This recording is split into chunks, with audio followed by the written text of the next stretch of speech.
మనం ఎంత పెద్దవాళ్ళయ్యామో మనకి తెలిసేది మన చిన్నప్పటి జ్ఞాపకాలు మళ్ళీ మనల్ని వెతుక్కుంటూ వచ్చినప్పుడు.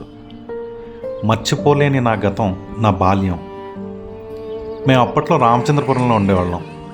అమ్మమ్మ ఊరు ఉట్రుమిల్లి, నానమ్మ ఊరు బాలయంత్రం. అంటే ఈ రెండు నా ఊళ్ళే. టౌన్లో ఉండేవాళ్ళం కాబట్టి బాలయంత్రంలో ఉన్న రిలేటివ్స్ అందరూ మమ్మల్ని చూడటానికి మా దగ్గరికి వచ్చేవాళ్ళు.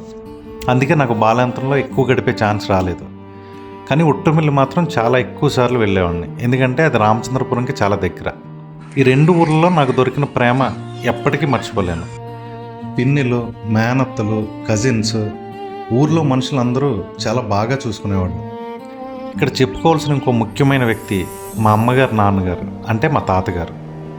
ఆయన నన్ను మనవడిలా కాదు, కొడుకులా చూసేవారు.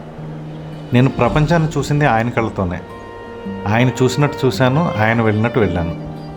ఆయన ఎక్కడికి వెళ్ళినా ఖచ్చితంగా నేను పక్కన ఉండాల్సిందే. పొలం వెళ్ళినా, సినిమాకి వెళ్ళినా, పెళ్ళికి వెళ్ళినా, హోటల్కి వెళ్ళినా, ఆయన ఫ్రెండ్స్ని కలవడానికి వెళ్ళినా, చివరికి చావుకి వెళ్ళినా సరే నేను ఉండాల్సిందే. చిన్నప్పుడు నాకు స్నేహితులు చాలా తక్కువగా ఉండేవాళ్ళు. నిజం చెప్పాలంటే మా తాతగారే నా ఫ్రెండ్. అలాగే ఆయన ఫ్రెండ్స్ అందరూ నా ఫ్రెండ్స్. మా కజిన్స్ అస్మాను అనేవాళ్ళు, నీ వయసున్న వాళ్ళతో తిరగరా అని. 5th క్లాస్లోనే నాకు మోపెడ్ డ్రైవింగ్ వచ్చు. తాతగారి వల్లే. తాతగారి దగ్గర చాలా విషయాలు నేర్చుకున్నాను. నా సినిమా పిచ్చికి మెయిన్ రీజన్ కూడా మా తాతగారే. రామచంద్రపురంలో కిషోర్ టాకీస్ అని సినిమా హాల్ ఉండేది. అది మా తాతగారి ఫ్రెండ్ది. రోజు తాతగారు ఉట్రుముల నుంచి ఈవినింగ్ పాలు తీసుకుని రామచంద్రపురం వచ్చేవారు. తర్వాత ఆయనతో పాటు కిషోర్ టాకీస్కి తీసుకెళ్లేవారు.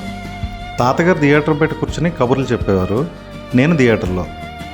ఏ సినిమా అయినా సరే ఇంచుమించుగా అక్కడ ఆడిన రోజులు చూసేవాడిని.